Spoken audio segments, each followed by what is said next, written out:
하나님의 은혜가 여러분들 가운데 함께 하시기를 주님의 이름으로 축복합니다. 이 고난주간입니다. 고난주간은 예수께서 십자가의 길을 가셨던 마지막 한 주간을 생각하면서 우리 자신을 돌아보고 또 우리가 주님과 동행하는 삶을 다시 한번 결단하는 그런 시간 되기를 바랍니다. 오늘은 여러분의 상상을 좀 겟세마네 동산에서부터 지금 여기로 진행가는 모든 과정들을 한번 머릿속에 그려보시기를 바랍니다. 지금 예수님께서 겟세마네 동산에서 기도하십니다. 간절히 주님 앞에 기도하시다가 체포되지요. 체포될 때 예수님께서 제자들을 다 보냅니다.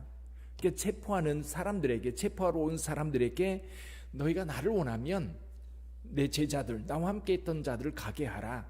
근데 마태, 마가, 누가복음에 의하면 제자들이 도망갔다고 그랬어요.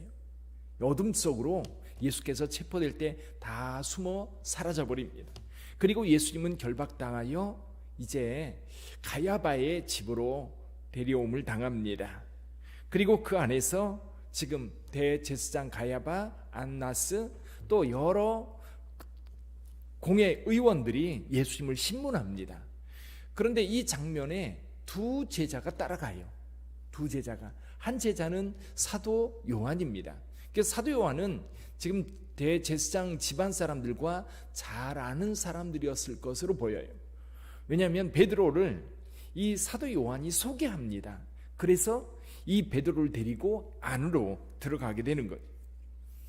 오늘 본문의 말씀에 보니까 베드로가 멀찍이 마당에 앉아서 지금 예수님께서 신문당하는 모습을 보고 있는 겁니다. 안뜰에서 지금 신문당하고 있는 모습을 보고 지금 여기 보니까 예수님은 베드로는 바깥뜰에 앉아서 지금 예수님의 신문하는 과정을 지켜보고 있습니다. 그런데 앉아서 그걸 지켜보고 있는데 한 여종이 와서 이렇게 말합니다. 오늘 본문의 말씀에 보니까 이렇게 말합니다. 너도 갈릴리 사람 예수와 함께 있었도다.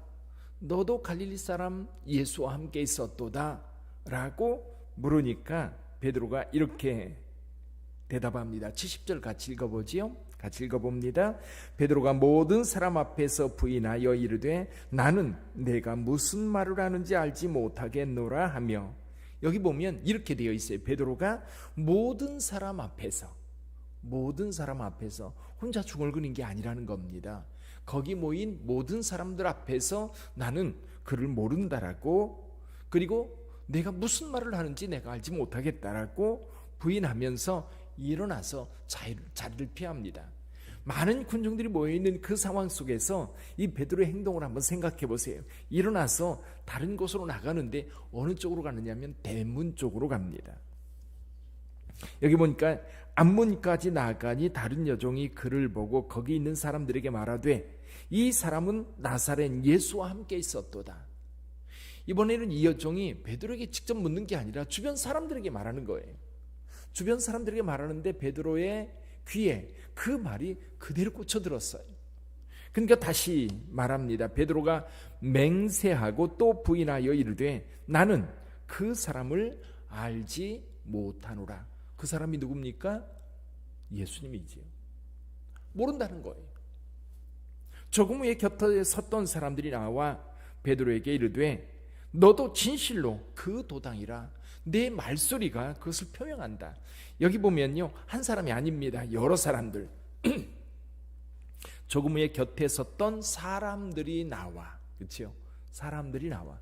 그러니까 베드로가 예수님을 3번 부인했던 것은 그냥 혼자 중얼거리며 아니야, 난 아니야, 이렇게 얘기했던 게 아닙니다. 거기 모여있는 모든 사람들이 들을 수 있도록 공개적으로 부인했다는 거지. 그래서 74절에 보면 이렇게 말합니다. 그가 저주하며 맹세하여 절대 아니라는 거죠. 나를 그 사람과 엮지 말라는 거지. 그러면서 말합니다. 나는 그 사람을 알지 못하노라 하니 곧 닭이 울더라. 이때 베드로가 예수님의 말씀이 닭 울기 전에 네가 나를 3번 부인하리라 하심이 생각나서 밖으로 나가 심히 통곡했다. 그래서 이 베드로 통곡교회라고 하는 교회가 지금 세워져 있지요. 그 안에 지하에 감옥이 있었고 예수님께서 거기에 갇혀 있었을 것으로 보입니다. 자, 우리는 여기에서 이런 질문을 합니다. 베드로가 왜 그렇게 3번씩이나 예수님을 모른다고 부인했을까? 여러분이 그 자리에 있었다면, 여러분이 베드로의 입장이었다면 여러분들은 어떤 태도를 보였을 것 같으세요? 저도 다르지 않았다고 생각해요. 저도 아마 그 자리에 있다면, 그리고 몰래 따라 들어갔다면 아마도 나도 예수님 모른다고 그렇게 부인했을 것 같아요. 근데 왜 그럴까요? 두려움입니다. 두려움. 지금 예수님께서 체포되어서 어떻게 될지 모르는 거예요. 그리고 예수님과 함께 있었던 것 사람들이 다 압니다. 지금 3번이나 여러 사람들이 너도 예수님과 함께 있었다라고 말할 때에 그 사람들은 예수님과 함께 있던 베드로, 그를 잘 알고 있었던 겁니다.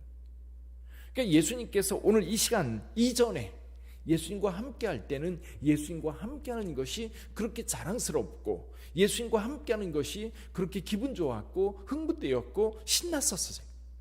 왜냐하면 예수님께서 많은 기적도 일으키시고 그리고 바리새인들과 대화할 때는 정말 속 시원하게 대답하고 말씀하시는 그 모습에 베드로는 너무너무 매료되어 있었던 겁니다.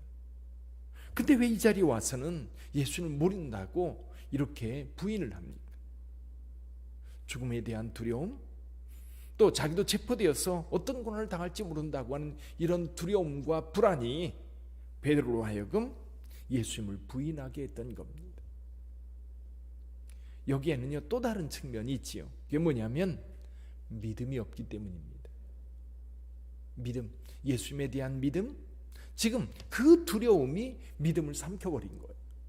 그 전에는 예수님과 함께 할 때는 예수님에 대한 믿음과 신뢰가 세상의 그 어떤 것, 불안이나 두려움이나 죽음이나 이런 것들이 지배하지 못하도록 강하게 있었어요.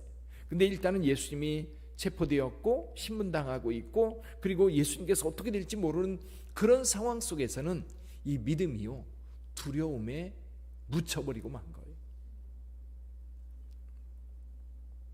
우리도 신앙생활하다 보면 그럴 때가 참 많습니다.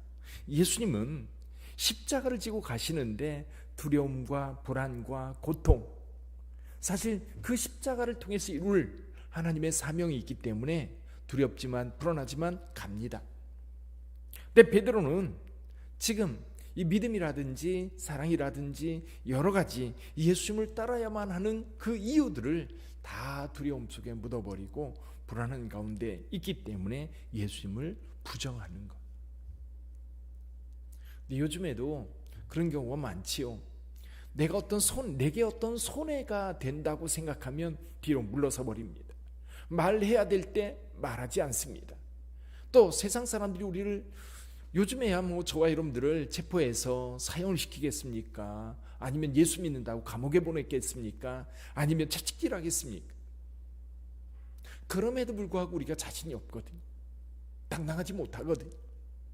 이유가 뭐냐면 내가 가지고 있는 비난이 싫고 내가 손해보는 게 싫고, 근데 이것이 뭐냐면 예수께로부터 우리가 받은 사랑과 예수께로부터 받은 은혜에 그 은혜와 믿음이 점점 희석되어지고 무뎌지면 이런 것들이 이 믿음을 덮어버립니다. 그래서 오늘 저와 여러분들이 왜 베드로는 이렇게 3번씩이나 예수님을 부인했을까? 첫 번째 질문이고요. 두 번째 질문이 있습니다. 그럼 이걸 어떻게 극복할 거냐라는 거예요. 이걸 어떻게 극복할 거냐? 그럼 2가지 방법이라고 생각해요. 첫 번째 방법은 뭐냐면 믿음을 회복하는 겁니다. 믿음을 회복하는 것. 비록 지금 주님께서 체포되어서 신문당하고 있지만 그분이 그리스도요 하나님의 아들이라고 하는 확신이 있다면 그분에 대한 믿음이 이 불안과 두려움을 쫓아낼 거예요. 그러니까 예수님께서 체포되니까 이런 믿음이 사라져버린 거예요. 근데 분명히 예수님께서 가는 그 길은 우리를 위한 십자가의 길이었는데 그걸 이해하지 못하는 이 상황 속에서는 부정할 수밖에 없거든요. 그래서 저와 여러분들이 어떤 상황 속에서도 예수 그리스도에 대한 분명한 확신을 가지고 있다면, 분명한 믿음을 가지고 있다면 예수님을 신뢰하며 가게 될 줄 믿습니다. 그 길이 십자가의 길이라 할지라도 우리는 그 길을 갈 수 있어요. 또 한 가지, 이 두려움을 극복할 수 있는 방법 뭐냐면 사랑입니다. 사랑. 예수님께서 나중에 부활하신 이후에 갈릴리에서 베드로를 만나서 예수님께서 베드로에게 3번 물어요. 네가 나를 사랑하느냐? 근데 이렇게 물어요. 이 사람들 중에서, 다른 제자들이 쭉 있는데 이 사람들 중에서 내가 나를 더 사랑하느냐고 물어요. 그래서 베드로는 직접 대답하지 못하고 어떻게 대답해요? 내가 주를 사랑하는 줄 누가 알아요? 주께서 아시나이다.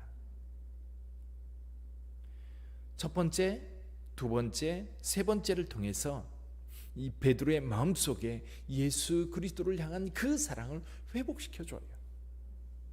사랑은 두려움을 쫓습니다. 사랑은 불안을 이깁니다. 그러니까 우리가 베드로가 지금 이 자리에서 예수님을 부인하는 그 장면에서 우리도 자유롭지 못하거든요. 그럼 저와 여러분들도 우리는 믿음 생활하면서 두 가지를 분명히 해야 되는 거예요. 그게 뭐냐면 예수님을 향한 믿음, 그리고 나의 인생을 향한 하나님의 강력한 사랑. 그래서 로마서 8장에서는 그 사랑에서 그 어떤 것도 끊을 수 없다고 바울은 분명하게 말해요. 그래서 믿음과 사랑을 회복하면 우리는 예수께서 걸어가셨던 그 십자가의 길도 자신 있게 걸어갈 수 있는 거예요. 그러므로 여러분, 이 믿음과 사랑을 우리의 삶 속에 가득 채워달라고 오늘 기도하시기를 주님의 이름으로 축원합니다. 베드로는 십자가를 외면했어요. 적어도 이 순간만큼 외면했어요. 저와 여러분들은 그 십자가를 외면하지 않고 믿음과 사랑으로 주님과 함께 할 수 있는 우리 빛된 성도들 다 되시기를 주님의 이름으로 축복합니다. 기도하겠습니다.